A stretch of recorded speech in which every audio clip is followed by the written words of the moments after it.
नमस्कार दोस्तों, मैं नीता आज एक बार फिर आपका स्वागत करती हूँ। कैसे हैं आप सब? आशा करती हूँ कि आप सभी लोग खुश होंगे और स्वस्थ होंगे, अपनी लाइफ में कुछ न कुछ नया सीखने का प्रयास कर रहे होंगे। दोस्तों, मैं एक फाइनेंशियल एडवाइज़र हूँ और मेरा उद्देश्य यही रहता है कि मैं आप लोगों को अपनी वीडियो के माध्यम से एक सही फाइनेंशियल नीड दे सकूँ, सही फाइनेंशियल गोल दे सकूँ, रास्ता दे सकूँ, ताकि आप सही तरीके से अपनी फाइनेंशियल प्लानिंग कर सकें। इसी मकसद के साथ मैं ये वीडियोस बनाती हूँ। आज की वीडियो में कोई मैं नए प्लान की चर्चा नहीं करूँगी और ना ही किसी नए प्लान से आपको इंट्रोड्यूस कराऊंगी, ना ही किसी नई स्कीम से आपको इंट्रोड्यूस कराऊंगी। आज की जो वीडियो है बहुत इम्पॉर्टेंट वीडियो है। आज की वीडियो आपके सारे क्वेरीज़ की वीडियो है, आपके उन प्रॉब्लम्स की वीडियो है जो आप कहीं ना कहीं फेस करते हैं।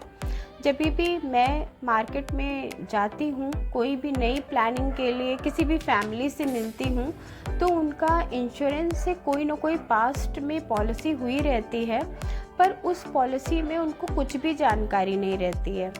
वो पॉलिसी कितने टर्म, कितने साल की है, उनको कितने साल पैसा जमा करना है, अभी उनका कितना साल बाकी है, और सबसे बड़ी बात तो ये है कि उसमें उनको कितनी मैच्योरिटी मिलेगी ये भी उनको नहीं पता है। उनको ये भी नहीं पता होता है कि इसमें उनको लोन मिलेगा कि नहीं मिलेगा, उनका क्या सरेंडर वैल्यू है, उनको कुछ भी नहीं पता होता है। तो आज मैंने इसी पर वीडियो बनाना ज़रूरी समझा है और मेरे वीडियोस पर भी कई सारे ऐसे कमेंट्स आए थे जिनको मैंने सोचा था कि थोड़े से इकट्ठा हो जाए, तो मैं इकट्ठा ही बहुत सारे क्वेश्चंस के एक वीडियो बनाऊं। तो आज मैं इन्हीं सब क्वेश्चंस को लेके वीडियो बना रही हूं। तो चलिए, सबसे पहला काम हम यही करते हैं, इस वीडियो को शुरू करते हैं और आपके क्वेरीज लेते हैं। तो सबसे पहला जो मेरा क्वेरी है वो ये है, जो मुझे क्वेरी है आया है वो ये है कि पॉलिसी कितने तरह की होती है और हमें कैसे पता चले कि हमारे लिए कौन सी पॉलिसी बहुत अच्छी है। तो देखिए, सबसे ज़रूरी बात तो ये है कि हमें ये पता होना चाहिए कि हमें क्या करना है। हम अगर पैसे की सेविंग कर रहे हैं तो हमारा मकसद क्या है पैसे की सेविंग करना। सबसे बड़ी गलती तो हम यही करते हैं कि हमारे पड़ोसी ने 2000 रुपये बचाया तो हम भी 2000 रुपये बचा देंगे, या हमारी सिस्टर ने या हमारी फ्रेंड ने 2000 रुपये बचाए तो हम भी 2000 रुपये बचा लेंगे। बिल्कुल नहीं। देखिए, पैसा कमाना बहुत आसान है, पर पैसे को सही तरह से इन्वेस्ट करना ये सबसे मुश्किल काम है। तो आपकी खुद की नीड होती है, आपको पहले अपनी नीड को समझना चाहिए। सपोज़ आपसे किसी ने इंश्योरेंस की बात की, तो पहले आप अपने से पूछिए कि मुझे इसकी ज़रूरत है। अगर मुझे इसकी, देखिए, इंश्योरेंस की ज़रूरत तो सबको होती है, ऐसा कोई भी नहीं है जिसको इंश्योरेंस की ज़रूरत ना हो। चाहे वो लिविंग थिंग हो, चाहे वो नॉन लिविंग थिंग हो, सबको इंश्योरेंस की ज़रूरत है। गाड़ी हम लेते हैं तो बिना इंश्योरेंस के हम एक दिन भी नहीं रखते हैं गाड़ी को। क्यों? क्योंकि भाई वो चोरी हो सकती है, एक्सीडेंट हो सकता है, कुछ भी हो सकता है। तो इसी तरह आजकल की भाग दौड़ वाली लाइफ में इस जीवन का भी कोई पता नहीं है, तो इस जीवन का भी इंश्योरेंस होना बहुत ज़रूरी है और फैमिली के हर एक मेंबर का इंश्योरेंस होना बहुत ज़रूरी है। अब सवाल ये आता है कि कितने तरह के पॉलिसीज़ होते हैं और हमें कैसे पता चले कि हमारे लिए कौन सी पॉलिसी बेहतर है। तो हमें अपनी नीड को समझना चाहिए। सपोज़ अगर आपका बच्चा अभी छोटा है, 1 साल का है, 2 साल का है, 5 साल का है, और आप उसके लिए कोई सेविंग करना चाहते हैं कि मैं थोड़ा थोड़ा पैसा इकट्ठा करके अपने बच्चे के लिए कोई सेविंग करूँगा, तो हमें ये समझना होगा खुद से बैठ के कि क्या मुझे इसकी पढ़ाई की व्यवस्था पहले करनी है, या मुझे इसकी शादी की व्यवस्था करनी है, या मैं इसको बल्क में पैसा देना चाहता हूँ जब ये इतने साल का हो जाए। तो ये हमारी खुद की पहले सेटिंग होनी चाहिए। सबसे पहले ज़रूरी है बच्चे के एजुकेशन। तो हम बच्चों के लिए अगर प्लान कर रहे हैं तो सबसे पहले उनके चाइल्ड एजुकेशन का प्लान करें। हम ऐसे प्लान लें जिसमें जब बच्चा हमारा 18 वर्ष का हो तभी से उसको कुछ पैसा मिलना स्टार्ट हो जाए, ताकि अगर वो हायर एजुकेशन की सोचे तो उसमें उसको कभी कोई दिक्कत ना आए। अब ऐसे कौन से प्लान होते हैं, तो ऐसा जीवन तरुण चाइल्ड एजुकेशन प्लान है जो जिसका मैं लिंक इस वीडियो के डिस्क्रिप्शन में दे दूंगी। आप जाके चेक करिए, अगर आपको अच्छा लगे तो अपने बेटे के लिए, अपने बच्चे के लिए, बच्ची के लिए, किसी के लिए भी वो प्लान लीजिए। लेकिन वहीं अगर आपकी बिटिया है या आपका बच्चा है जिसको आप 25-26 वर्ष की उम्र में चाहते हैं कि एक बल्क में पैसा मिले, तो बेटियों के लिए कन्यादान प्लान है, उसका भी लिंक मैं डिस्क्रिप्शन में दे दूंगी, आप उस वीडियो को भी देखें। वो बेटियों के लिए बहुत ही अच्छा प्लान है। और अगर वही प्लान बच्चों के लिए भी यूज़ हो सकता है तो वो प्लान हम बच्चे के लिए भी दे सकते हैं, खुद के लिए भी हम प्लान ले सकते हैं, जीवन लक्ष्य प्लान, इसका भी मैं लिंक डिस्क्रिप्शन में दे दूंगी आपको। अब अगर वही हमारी एज ज़्यादा है और हम ये सोचते हैं कि हमें रेगुलर इनकम चाहिए, तो हम ऐसा प्लानिंग करें, अपनी एजेंट से पूछें कि भाई कोई ऐसा प्लान बताओ जिससे हमें कुछ समय बाद एक कुछ पैसा आजीवन आता रहे, जिसको बोलते हैं रेगुलर इनकम प्लान। तो इस तरह की प्लानिंग करिए। अभी अगर आपके पास एक मुफ्त पैसा है और आप चाहते हैं कि इसी पैसे से मैं जीवन भर पेंशन लूँ, तो आप पेंशन प्लान करिए। तो प्लान बहुत तरह के हैं, लेकिन आपको पहले डिसाइड करना पड़ेगा कि आपको क्या चाहिए। किसी का देख के, किसी का सुन के हमें प्लान नहीं करना चाहिए। हमें अपने एजेंट के साथ बैठ के खुद डिस्कस करना चाहिए कि मेरी ये नीड है, इसके अकॉर्डिंग मुझे प्लान दीजिए। और एक चीज़, आपके एजेंट ने सपोज़ आपको कोई पॉलिसी बता दी, तो आप बिल्कुल इस एंड्रॉयड फ़ोन का यूज़ करिए, स्मार्टफोन का यूज़ करिए, और जो भी प्लान आपके एजेंट ने आपको बताया है आप उसको खुद स्वयं सर्च करिए। इतनी जल्दी इंश्योरेंस लेने की ज़रूरत नहीं है, आप उसको खुद सर्च करिए मोबाइल पर कि आपके एजेंट ने जो भी आपको बताया है क्या वो आपको सूट कर रहा है प्लान। यही बहुत सारी प्रॉब्लम्स आ रही हैं कि बच्चे को 18 वर्ष से पैसा चाहिए, पर बच्चे को जब बच्चा 25 वर्ष का होगा तब पैसा मिल रहा है। तो फिर वो काम में तो बच्चे के आएगा, पर जो नीड एक्चुअल है उसकी तो नहीं ज़रूरत पूरी हो पाएगी। उस समय तो हमको लोन लेना पड़ गया, फिर वो 25 साल की उम्र में पैसा लेने का फ़ायदा ही क्या, जब 18 साल की उम्र में पैसा नहीं मिला बच्चे को। और फिर इस कंडीशन में क्या होता है कि हम यही कहते हैं कि भाई LIC तो बहुत बेकार है, LIC ने मुझे कुछ नहीं दिया, और हम अपने तुड़वा लेते हैं इंश्योरेंस। तोड़ना ही पड़ता है क्योंकि पैसा तो चाहिए ही चाहिए, कितना लोन लेंगे हम। तो पहले हम अपनी बेसिक नीड्स को समझते हैं। नेक्स्ट क्वेश्चन मैं लेती हूँ, मैं आप लोगों को आंसर भी करते चली जा रही हूँ, तो आपको भी इसमें देखिए एजेंट का रोल तो है ही, पर उसमें हमें अपना भी कुछ एफर्ट दिखाना पड़ेगा जब भी हम कोई इंश्योरेंस ले रहे हैं। नेक्स्ट क्वेश्चन आ रहा है कि पॉलिसी की अवधि क्या होती है, इसको कितने समय तक भरना होता है, ये हमारे एजेंट हमको बताते नहीं हैं और इस चक्कर में हमें कुछ पता ही नहीं चलता। तो देखिए, जब भी आपकी पॉलिसी होती है तो आपको एक बॉन्ड मिलता है, एक पेपर आपको मिलता है, आपको उस बॉन्ड को ज़रूर पढ़ना चाहिए। मैंने कई लोगों को देखा है कि वो एजेंट जो कह देता है वो वही सुनते हैं, वो बिल्कुल बॉन्ड नहीं पढ़ते हैं, कभी वो बॉन्ड का पेज नहीं पलटते हैं। ये सबसे बड़ी गलती आप करते हैं। आपको बॉन्ड का पेज पलटना चाहिए, उसकी एक एक चीज़ को पूछना चाहिए। जिस दिन आपका बॉन्ड आए उस दिन एजेंट को अपने घर बुलाइए और उनसे टैली करवाइए, जो भी चीज़ें उन्होंने आपसे कही है वो उस बॉन्ड में लिखी है या नहीं। एक क्वेश्चन और मेरे पास आया था कि कहते हैं कि 20 लाख मिलेगा, लेकिन जब हमें मिलता है तो बहुत कम पैसा मिलता है। तो बिल्कुल आपके पास जो भी प्लान है, जो भी प्लान आप सपोज़ आपका बॉन्ड आ गया है और उसमें मैच्योरिटी नहीं लिखी हुई है, तो भी आप उस प्लान का नाम नेट पे सर्च करिए, मोबाइल पे सर्च करिए और आप उस प्लान की पूरी डिटेल ले लीजिए। और ज़्यादा समस्या है तो आप अपनी बॉन्ड लेके LIC ऑफिस जाइए। आपने अभी करवाई है पॉलिसी तो क्या हुआ, आपको ज़रूर एक बार LIC ऑफिस विज़िट करना चाहिए और अपने प्लान की पूरी डिटेल लेनी चाहिए। बाद में पछताने से अच्छा है कि आप पहले ही देखें। अब LIC के अंदर आपको एक सुविधा और मिलती है कि सपोज़ आपने कोई पॉलिसी कर ली, आपके एजेंट ने आपको जो भी बताया आपने उससे एक पॉलिसी कर ली, कुछ दिन बाद आपको पता चलता है कि नहीं, ये पॉलिसी आपके लिए नहीं थी, आपको प्लानिंग किसी और की करनी थी, किसी और चीज़ की करनी थी, पर आपके एजेंट ने आपको कोई और प्लान दे दिया है। तो जब भी जिस डेट में भी आपकी पॉलिसी होती है उसके 15 दिन तक आपको ये समय रहता है, फ्री लुक पीरियड इसको बोलते हैं। फ्री लुक पीरियड आपको LIC देती है कि आप उसी बीच में चाहे तो आपने जो पॉलिसी की हुई है उसे बंद करा सकते हैं, आपका पैसा वापस आ जाएगा।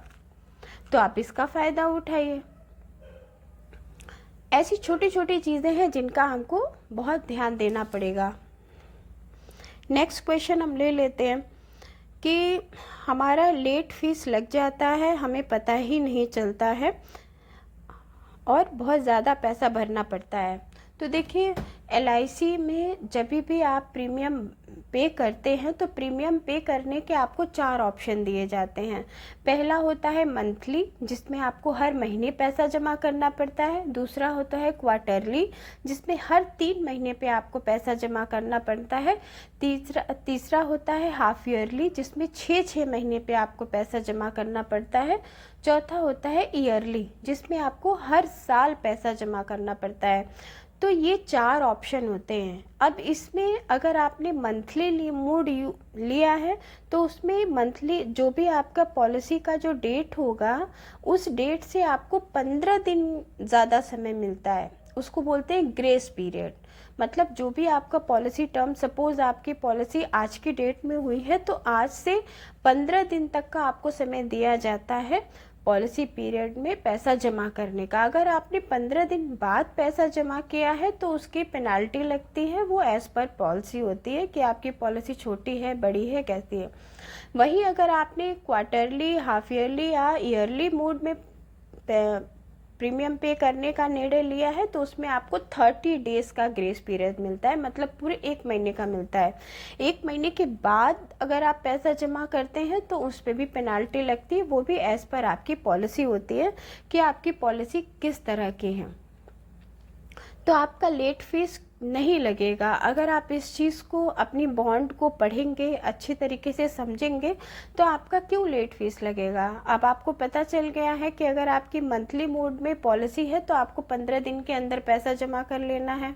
अगर आपकी पॉलिसी 3 महीने की है, 6 महीने की है या साल भर पे आप अपनी पॉलिसी का प्रीमियम भरते हैं तो आप 1 महीने के अंदर में पैसा जमा कर लेंगे, नहीं तो लेट फीस लगता है। अब एक चीज़ इसी में मैं आपको और बता दूं कि सपोज़ आपने अपनी पॉलिसी की और उस पॉलिसी करने के दौरान बीच में आपको कोई भी प्रॉब्लम हो गई, आप पैसा नहीं जमा कर पा रहे हैं, तो आपको बिल्कुल परेशान नहीं होना चाहिए। LIC आपको 5 साल तक का टाइम देती है प्रीमियम जमा करने का। बिल्कुल, आप 5 साल तक प्रीमियम आपको मौका देती है। हाँ, 5 साल के बाद एक भी दिन ज़्यादा नहीं हो सकता है आपकी पॉलिसी नहीं मिले, मतलब बंद हो जाती है। अब इसमें भी एक कंडीशन होती है कि अगर आपने 1 साल पूरा पॉलिसी को चलाया है, 1 साल बाद अब किसी कारणवश आप पैसा नहीं जमा कर पा रहे हैं, तब तो अगर आप 1 साल आपने पैसा जमा किया है उसके बाद आप नहीं जमा कर पाए तो 5 साल बाद आपको एटलीस्ट आपका जो पैसा आपने जो जमा किया है वो मिल जाएगा। बोनस वगैरह उस पर कुछ नहीं ऐड होगा। पर अगर आपने 1 साल भी पैसा नहीं जमा किया है तो वो पॉलिसी आपकी लैप्स हो जाएगी। तो कम से कम आपको 1 साल तो जमा करना ही पड़ेगा। पहले ये अवधि 3 साल की थी, फिर 2 साल हुआ और अब ये 1 साल का हो गया है। तो LIC भी चेंजेस होते रहते हैं। अगर हम इंश्योरेंस लेते हैं, हम पॉलिसीज़ ले रहे हैं अपनी फैमिली के लिए, तो हमारी भी थोड़ी सी जिम्मेदारी बनती है कि हम इस स्मार्टफोन का यूज़ कर लें और अपनी थोड़ी सी सुरक्षा खुद से रखें। तो आई होप ये चीज़ें आपको क्लियर हो गई होंगी कि लेट फीस आपका क्यों लगता है और कितना लगता है, ये चीज़ें। नेक्स्ट क्वेश्चन हम ले रहे हैं कि डेथ बेनिफिट मिलता है या नहीं मिलता है। कई बार एजेंट हमको बोलते हैं पर हमें जब डेथ हो जाती है तो क्लेम नहीं मिलता। देखिए, डेथ क्लेम मिलता है, बिल्कुल मिलता है, लेकिन मैंने आपको यही बताया, जब भी आप पॉलिसी ले रहे हैं तो इसमें कई तरह के राइडर्स होते हैं। एक्सीडेंटल बेनिफिट राइडर होता है, टर्म राइडर होता है, पीडब्ल्यूबी होता है, क्रिटिकल इलनेस राइडर, बहुत सारे तरह के राइडर्स होते हैं जिनको हमें बाय करना पड़ता है। जब भी हम कोई भी पॉलिसी लेते हैं तो उसमें दो तरह के इंश्योरेंस आते हैं, एक नेचुरल डेथ की कंडीशन आती है और एक एक्सीडेंटल डेथ की कंडीशन आती है, जो कि रहती ही रहती है, वो तो मिलना ही है। उसके उपरांत भी हम टर्म राइडर लेते हैं, क्रिटिकल इलनेस राइडर लेते हैं, पीडब्ल्यूबी मतलब प्रीमियम वेवर बेनिफिट राइडर लेते हैं जब बच्चों का केस होता है। तो ये सारे जो राइडर्स होते हैं इनके बारे में हमें एजेंट नहीं बताते हैं कई बार।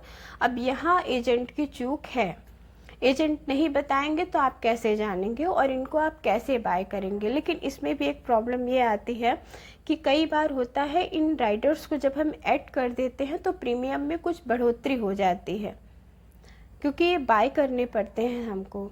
अब इस कंडीशन में कस्टमर कहता है कि भाई हमें प्रीमियम कम कर दीजिए हमारा, उसमें फिर हमें उन राइडर्स को हटाना पड़ता है। पर यहाँ पे एजेंट की कमी ये है कि हम उन राइडर्स का महत्व नहीं बता पाते हैं कस्टमर्स को, और इसी वजह से वो इस सब चीज़ों का लाभ नहीं ले पाते हैं। अब पीडब्ल्यूबी है, प्रीमियम वेवर बेनिफिट राइडर, जब भी बच्चों की कोई भी पॉलिसी होती है तो पीडब्ल्यूबी देना अनिवार्य है, ये बिल्कुल देना चाहिए। पर मैं कई सारे ऐसे पॉलिसीज़ को देख रही हूँ जिनमें पीडब्ल्यूबी है ही नहीं और वो बच्चों की पॉलिसीज़ हैं। तो यहाँ थोड़ी सी मिसअंडरस्टैंडिंग हो रही है, जिसको अब अगेन आप इससे फिर कैसे बच सकते हैं कि अगर आपके एजेंट ने आपको पॉलिसी बताई है तो प्लीज़ एक बार नेट पर अगर आप सर्च करेंगे तो उससे रिलेटेड इन सब बातों का आप पता कर ही लेंगे और आपको मिल जाएगा। क्योंकि डेथ क्लेम का पैसा नहीं मिला तो उसकी कुछ कंडीशंस रही होंगी। मैंने आपको बताया था अभी कि 4 मोड में पैसा जमा करना होता है, ग्रेस पीरियड होता है। आप इसको इस तरह से समझिए कि आपने कोई बाइक खरीदी है, रात के 12 बजे तक का उसका इंश्योरेंस है। अब अगर 12-12:30 बजे गाड़ी चोरी होती है तो क्या उसका इंश्योरेंस का पैसा इंश्योरेंस देगी? जहाँ से भी आपने इंश्योरेंस कराया है वो उस गाड़ी का पैसा देंगे? नहीं देंगे। लेकिन अगर वही गाड़ी 11:30 बजे रात को चोरी होती है तो उसका पूरा पैसा देंगे। इसी तरह से जब भी हम कोई पॉलिसी लेते हैं तो उसमें जिस पीरियड का हम चुनाव करते हैं, half monthly, quarterly, half yearly या ईयरली, उसमें जो ग्रेस पीरियड होता है उसी के अंदर ही हमको पैसा जमा करना चाहिए।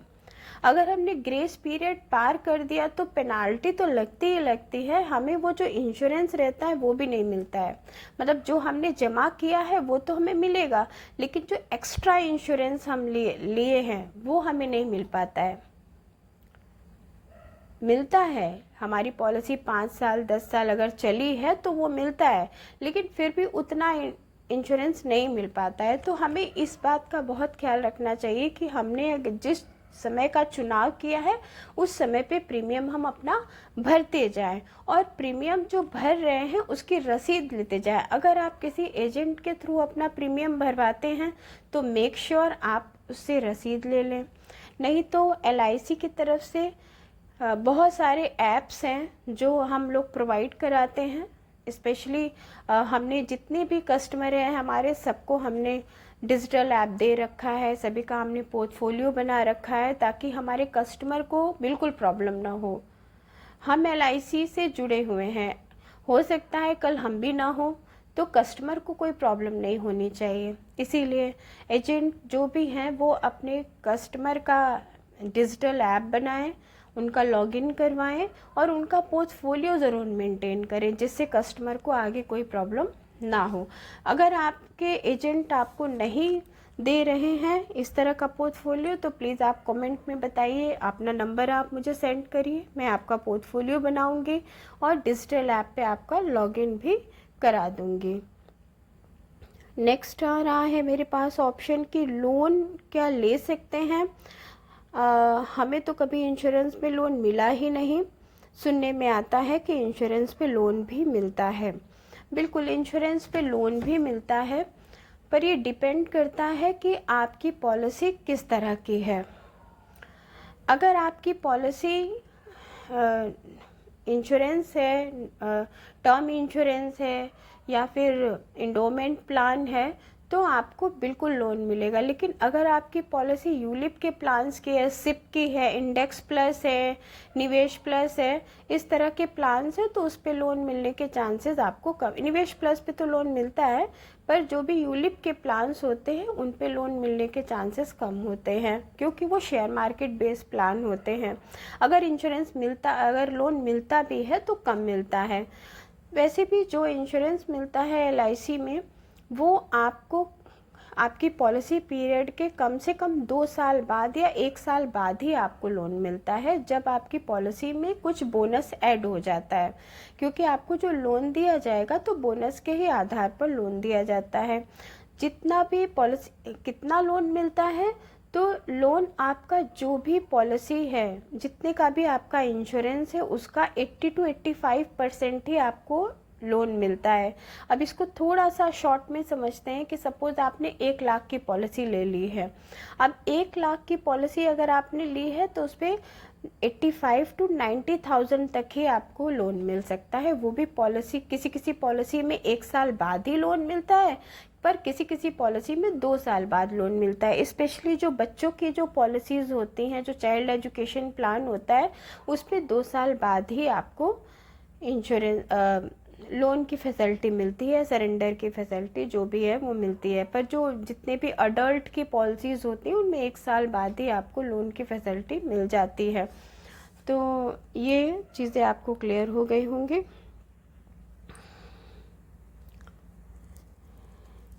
अगेन वही सवाल है कि हम सही जानकारी कहाँ से लें। हमारे एजेंट हमें कुछ बताते नहीं हैं, जो बोलते हैं वो होता नहीं है। देखिए, सही जानकारी लेने का तरीका है फ़ोन और इंश्योरेंस। जो आपके आसपास इंश्योरेंस ऑफिस है, वहाँ आप जाकर लीजिए सही तरीके से जानकारी। अगर आपको नहीं सही जानकारी मिल रही है तो मुझे आप कमेंट करिए। आप मुझे अपना नंबर दीजिए कमेंट में और अपनी पॉलिसी नंबर भेजिए। मैं उसकी पूरी डिटेल निकाल कर आपको कॉल करके आपको पूरी जानकारी देने की कोशिश करूँगी। अगर आप ये नहीं कर सकते हैं तो आपको सीधे LIC अपनी एक रसीद लेके अपने नज़दीकी सेंटर में जाना चाहिए, जो कि LIC का हो, और वहाँ पे जाके आप अपनी सारी डिटेल निकलवा सकते हैं। ये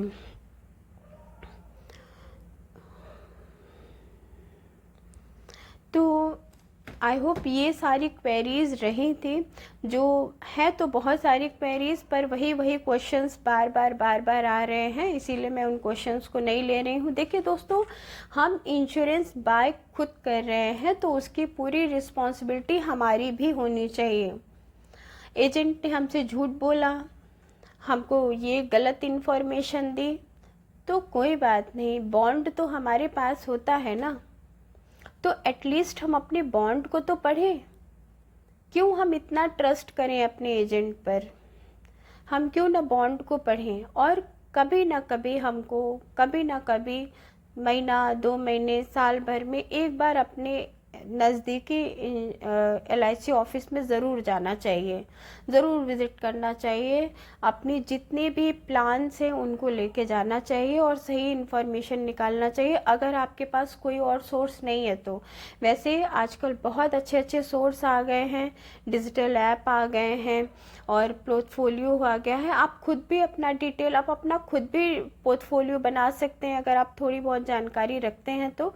अगर आप नहीं बना सकते हैं तो मैं फिर से आपसे रिक्वेस्ट कर रही हूँ कि आप अपना नंबर भेजिए, अपना पॉलिसी नंबर भेजिए, मैं आपका डिजिटल लॉगिन करा दूँगी और आपका एक पोर्टफोलियो मेंटेन कर दूँगी। आशा करती हूँ कि आज की वीडियो आपके काम की रही होगी और मेरा वीडियो बनाना सफल रहा होगा कि आप लोग की क्वेरीज थोड़ी सॉल्व हुई होगी। देखिए, मार्केट में बहुत सारे तरीके की प्रॉब्लम्स हैं जिनका सलूशन एक ही वीडियो में करना मुश्किल है, लेकिन मैं इस तरह से एक आध वीडियो और बनाऊंगी जिसमें आपकी जो भी और क्वेरीज हो उनको मैं शामिल कर सकूँ। आप मुझे कमेंट के ज़रिए उन प्रॉब्लम्स को बताइए कि और क्या प्रॉब्लम्स हो सकती हैं जिनके मैं आगे वीडियो बनाऊं। आशा करती हूँ कि आपको ये वीडियो पसंद आई होगी। अगर आपको ये वीडियो अच्छी लगी होगी तो मेरे चैनल को लाइक सब्सक्राइब ज़रूर करें, कमेंट करें और मेरा मोटिवेशन बढ़ाएं। मेरा सिर्फ एक ही मकसद है कि मैं आपको सही फाइनेंशियल नीड से अवगत करा सकूं और आपकी ज़रूरतों को पूरा कर सकूं। मिलती हूं आपसे नए वीडियो के साथ, तब तक के लिए नमस्कार।